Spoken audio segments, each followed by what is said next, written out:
Good morning, my students. Welcome to this new class. In this class, we're going to learn about the pronouns, as you can see. And maybe in this class, you already know some of things, of topics that we're going to see here. And I know that you're going to learn some of different things. So, for that reason, I think and I hope that you will participate very well. So, let's start with the class. Okay, so let's start with the index of the class. So in the first one, we are going to talk about what is the pronoun. So in this point, we are going to have a little introduce about the pronouns in general.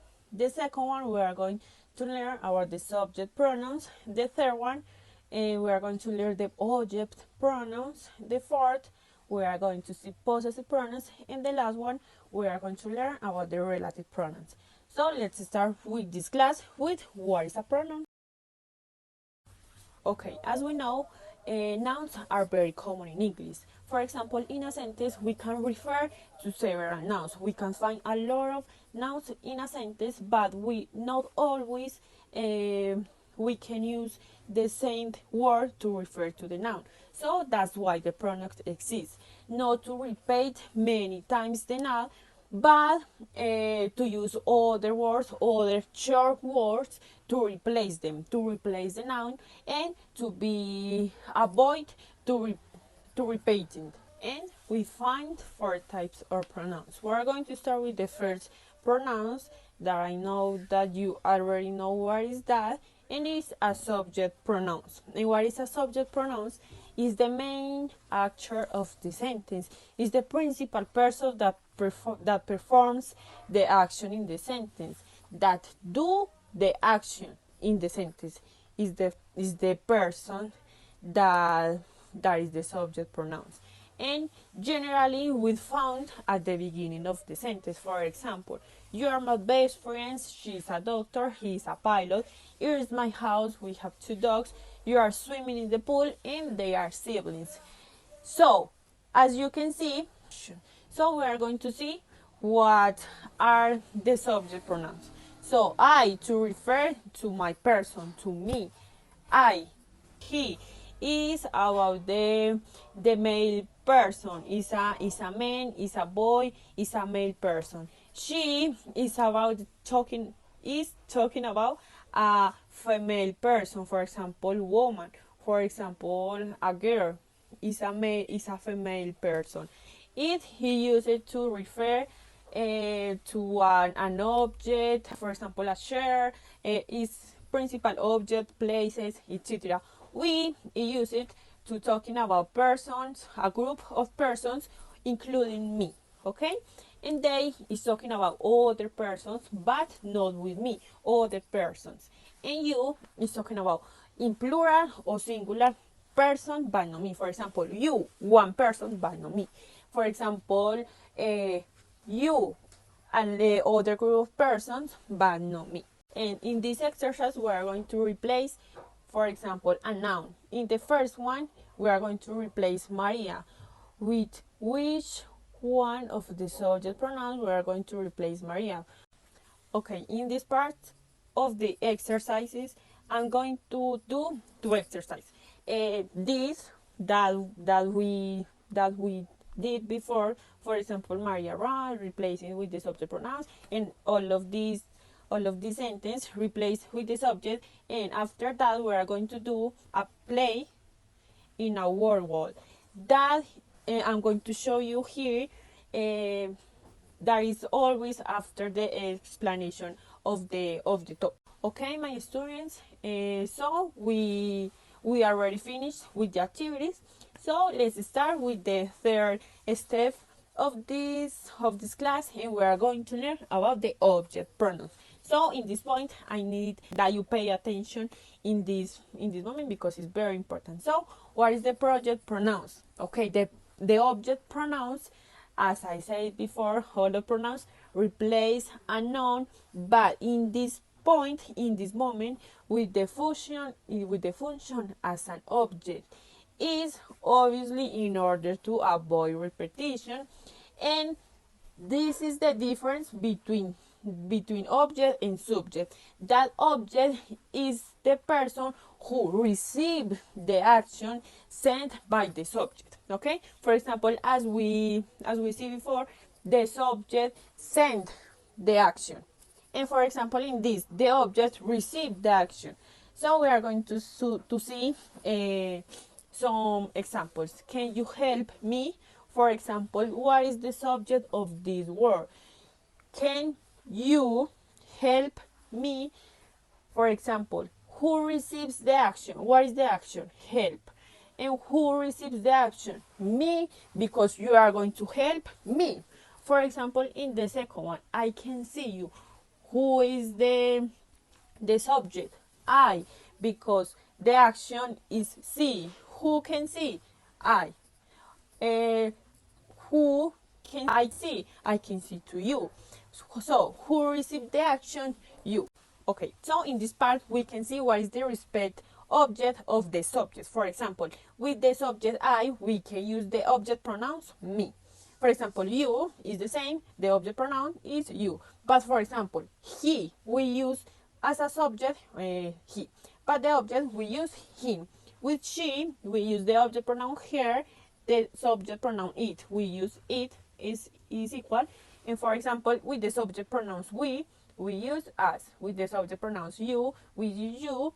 And with subject pronouns they, we use them. So we are going to see an examples with these object and subject pronouns. And for example, if you can see, it is, for example, highlighted with orange color the object pronouns, but at the same time we are going to identify what is the subject pronouns. So object pronouns substitute a noun that functions as an object. For example, in the first one, say my mom loves Joe. So what is the subject pronouns? The subject pronouns is my mom, that can be replaced by she. So my mom loves Joe. So who is Joe? Who is Joe? Joe can be replaced by, for example, I don't know, it is a woman, can be replaced by her. And for example, it is a man or a boy that could be replaced by him. And for example, the sentence can be my mom loves her or loves him. Here. So with this note, the object pronouns comes after the verb. For example, loves, after the verb come the object and him. Likes, then talking to, that could be a preposition to here. Okay, so we are going to do an activity with this explanation. So as we can see in this part, for example, we are going to replace the number of the sense. For example, can you see Elsa? Who is Elsa? Elsa is a woman, and with a woman we use the object pronouns or her. And with all of this image, we are going to do the exercise. Choose what is the subject, the correct subject, write what is the subject, and for example, after that, we are going to, in the part B, we are going to choose the correct subject or an object. So we're going to choose what is the correct, and in this part I'm going to show what is the play that we are going to do with this link. But I think that it's important to identify and have the difference between subject and object pronoun. So for that reason, I give to my students an extra exercise. That in these points we are going to do an exercise to identify the difference between subject pronouns and object pronouns, and we have two links that in this moment I'm going to show you a little how is the composition of this place, and that's it. Excellent to everybody. I know that you already know what is the difference between subject and object pronouns. So we are going to see another pronouns that I'm going to introduce, and is possessive pronouns. So we are going to see what is possessive pronouns, and obviously, as I said before, I need that pay attention in this part because it's very important, because have a little thing that is very important. So possessive pronouns. So we use the possessive pronouns to show ownership, to indicate who the object belongs to, and obviously to help us avoid repetitions in a sentence. And it's very important to know that these pronouns is to the object to answer the question, whose is it? Okay, so we are going to see an example. That smartphone is mine. And for example, answer the question, whose is it? I can answer that the smartphone, who is it? Is mine. So this is not my car, it's yours. So in this sentence, I'm saying that this car is not my car. That is your car. So we use it's yours. As I said before, always answer this question: whose is it? But I know that is a little complicated, so I'm going to explain you what is the possessive pronouns that we use with the different person. For example, with I and with me. I use, for example, that this book is mine. For example, you with the, for example, comparing with the subject pronouns. You we use this book is yours. For example, with it. For in this case with a dog, this dog eats. We use it. For example, with she, this book is hers. For example, with he, this book is his. For example, with we use the possessive pronouns. This book is ours. And for example, we need we need to pay attention to this note, because for example we need to identify the difference between possessive pronouns, that is the topic that we are learning in this moment, with possessive adjective. And for example, that with possessive pronouns, that dog is mine. Here the complete sentence would be that dog is my dog. But for example, using possessive pronouns, it's not necessary say that dog is my dog. No, it's always say that dog is mine. And for example, mine replace my dog. And for example, in possessive adjectives, we say that, how we can say an example, that is my dog. And for example, this attribute position to a noun. For example, possessive adjectives describe a noun because it's an adjective. An adjective describe a noun.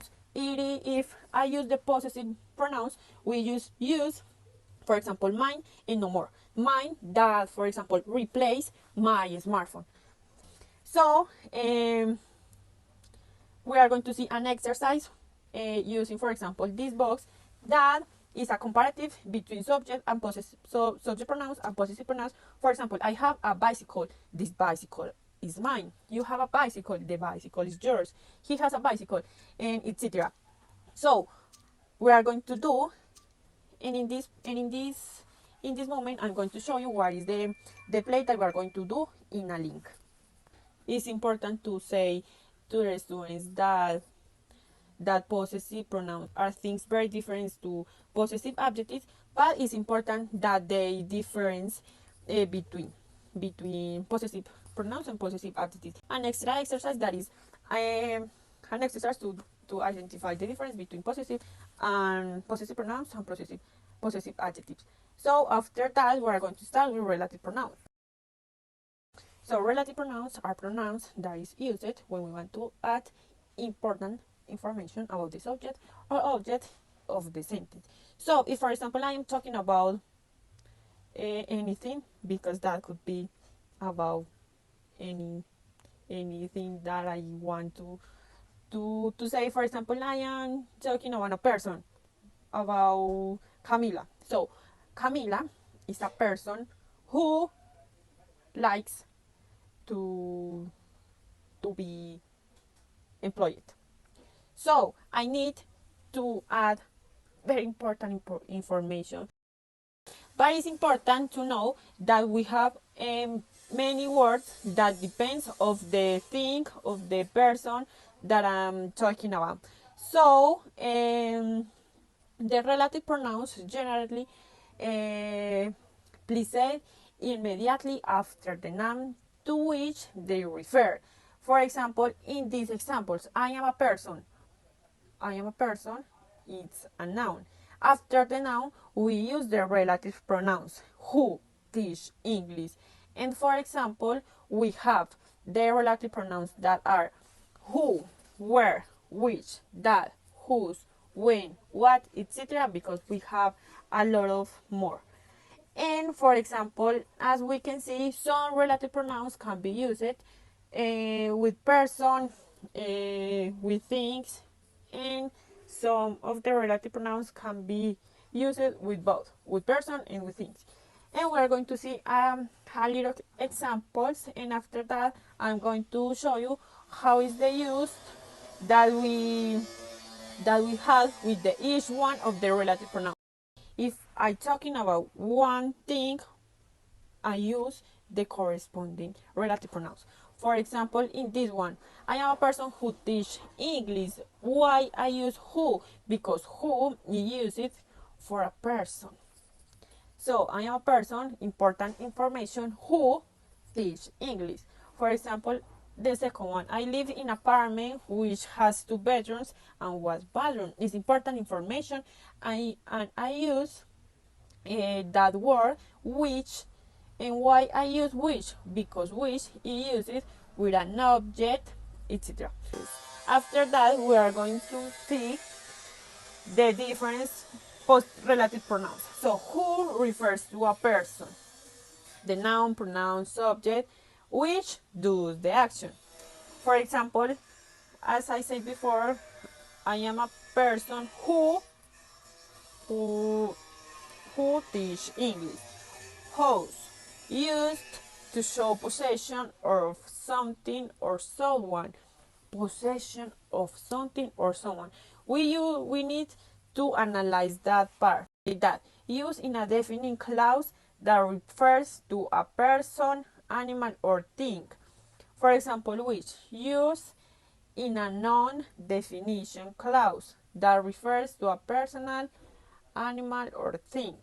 Where is used when we refer to a place, and is used after the noun referring to a place. It's important to know when we use that. For example, when it is used when we refer to a time. Okay, and for example, in this image we are going to see a little resume.